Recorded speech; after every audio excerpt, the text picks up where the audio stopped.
নে বল তুই। খুবই দারুণ, সুন্দর রান্না হয়েছে, এত সুন্দর টেস্ট, বহুত দিন পর খাবার খেয়েছি এরকম।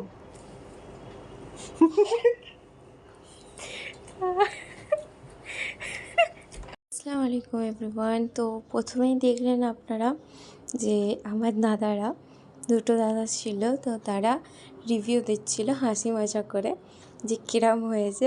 বলছি অনেক দিন পরে খাচ্ছি, তো জেনারেলি হাসি পাচ্ছে এখনও ভেবে। ভিডিও এডিট করার সময় আমি প্রচুর হাসছিলাম। আজকের রেসিপিটা হচ্ছে চিকেন রেজালার রেসিপি শেয়ার করছিলাম। তো তার জন্য প্রথমেই কিছু মশলা নিয়ে নিয়েছিলাম, যেটা দারচিনি, এলাচ, তারপর গোলাপের পাপড়ি, তেজপাতা, শুকনো লঙ্কা এইসব ছিল। ও তারপরে ম্যাগনেট করে নিয়েছিলাম চিকেনটাকে, গোলমরিচের গুঁড়ো, দই, তারপর আদা রসুনের পেস্ট আর সাদা তেল, নুন দিয়ে দুটাকে বেটে নিলাম, ঠিক আছে। তারপর একটা কড়াইটা গরম করতে বসানো হয়েছিল।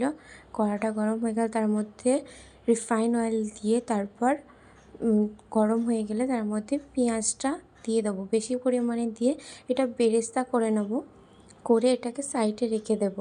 তার মধ্যে ঘি দিয়ে দিলাম, আমার যতটা মনে হয়েছে আমি সেই অনুযায়ী ঘি দিয়েছি। তো এটা দেখতেই পাচ্ছেন হালকা ব্রাউন এরম এসে যাবে, ব্রাউন ব্রাউন কালারে। তারপর পেঁয়াজটাকে সেপারেট করে নেবেন অয়েলের থেকে। এখানে দেখুন করে রান্নাটা আমার মা করছে, তো সেপারেট করে মা তুলে রেখেছে। তার মধ্যে একটু পরিমাণে অয়েল দিয়ে নিয়েছে, তারপর তেজপাতা দিয়ে দিল, তারপর যেসব মশলাগুলো ছিল সব মশলাগুলো দিয়ে দিল। দেখতে পাচ্ছেন সব একবারে দিয়ে দিয়েছে।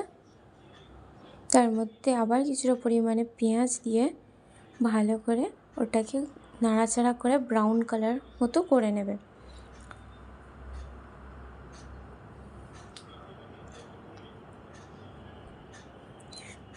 তো আমাদের যে রেসিপিটা হচ্ছিল, দাদারা যখন রিভিউ দিচ্ছিল, তো ভিডিও পরে ওরা বলছে দারুণ হয়েছে, বাট যখন আমি বলছিলাম যে না ক্লিপ নেব তোরা বল, তখন খুব হাসাহাসি মজা করছিল। তারপর ম্যাগনেট করে যে সাইডে রেখে দেওয়া হয়েছিল চিকেনটা, সেটা ঢেলে দিলাম। ঢেলে তার মধ্যে ওই বাটি ধোয়া জল দিয়ে ভালো করে নেড়ে চেড়ে চিকেনটাকে ঢেকে রেখে দিলাম। তারপর একটু হয়ে আসলে তার মধ্যে ওই কাজু বাটা আর একটু অল্প পরিমাণে দুধ, প্যাকেটের দুধই ছিল, দিয়ে একটু মিক্স করার পরে লাস্টে তার মধ্যে পরিমাণ মতো একটু চিনি দিয়ে নিতে হবে। খুব ইজিভাবে রান্না করা হয়েছে, যাতে আপনারা খুব তাড়াতাড়ি বাড়িতে শর্টকাটে বানিয়ে নিতে পারেন। দিয়ে বাস খানিকক্ষণ ঢাকা দিয়ে রেখে দেবেন হালকা লো গ্যাসেতে। তাহলে কী হবে, এর মধ্যে আছে একটা কেওড়া ওয়াটার ছিল আর একটা রোজ ওয়াটার ছিল, আমি বলতে ভুলে গিয়েছিলাম। তো দিয়ে আর একটু নাড়াচাড়া করে তারপর হালকা লো গ্যাসের ফ্লেমে রেখে ওটাকে ঢাকনা দিয়ে রেখে দেবেন। তারপর দেখবেন রেডি হয়ে গেছে। রেডি হয়ে গেলে তার মধ্যে ওপর থেকে বেরেস্তাটা ছড়িয়ে আর একটু যে অয়েল সেপারেট করে রেখেছিল সেই অয়েলটা দিয়ে আর একটু কিছুক্ষণ দমে রেখে দেবেন। দমে দেওয়ার সময় অবশ্যই গ্যাসের ফ্লেম লো থাকবে এবং তার মধ্যে একটা চাটু দিয়ে দেবেন, যেটাতে আমরা জেনারেলি রুটি মুটি করে থাকি। দেখছেন এখানে আমাদের রেডি হয়ে গেছে। মা আরেকটু নাড়াচাড়া করে দেখিয়ে দিচ্ছে। এখানে গ্যাসের ফ্লেম অফ করে দেব, কারণ এটা হয়ে গিয়েছে।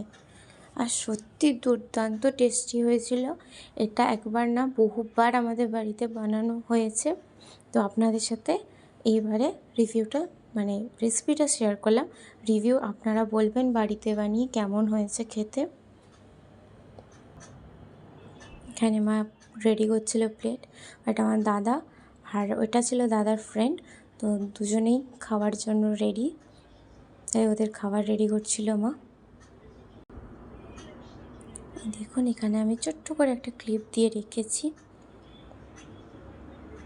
ভালো করে তোলা হয়নি কারণ ওদের বেরোবার তাড়া ছিল, তাই তাড়াতাড়ি করে ওদেরকেও খাবার দিতে হয়েছিল। ভিডিওটি ভালো লাগলে লাইক, কমেন্ট, শেয়ার, সাবস্ক্রাইব অবশ্যই করবেন। আর দেখা হচ্ছে পরের ভিডিওতে। বাই বাই, আল্লাহ হাফেজ। খুবই অপূর্ব। নম নম নম। এসে